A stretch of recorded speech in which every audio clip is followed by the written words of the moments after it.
2002 was my first time attending Alpha. I was as far away from God as I had ever been. I was raised in the church, and my parents and family are, close followers of the Lord. And I was, I had wrestling with alcohol and drugs addiction.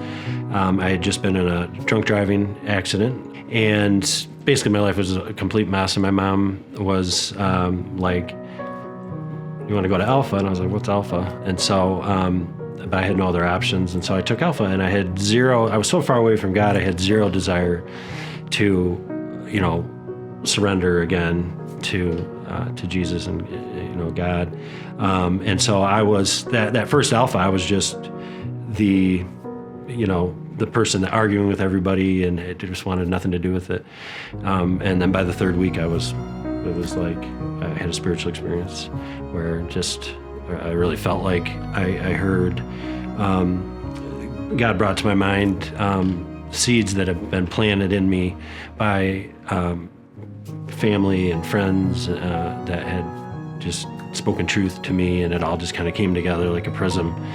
And I just knew that Jesus is who he said he was. And long story short, I fell again back into addiction, even after that experience. And it was about a 7-year back out in the wilderness of trying to get back. Obviously it wasn't as bad as at that moment, but and so really a little over 3 years ago, got back in sobriety and just felt kind of nudged to start attending Christ the King more. And Father Ed had recommended taking Alpha as a way to connect with the church more and get to know people, and so I did. And really, that was just a great a great vehicle for me to really go from just attending Christ the King to really feeling like it's my church home.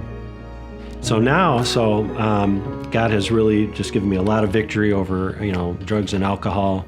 Addiction in general is a lot better. It's a process. I'd love to say everything's perfect. It's not, but it's getting there. It's definitely moving in the right direction. And really, I feel like through Alpha, I've, along with obviously the sacraments, accessing grace, Alpha's really given me that personal relationship with Jesus, and so I really feel like I have like this spiritual kit of tools that I can use to make it through on a daily basis.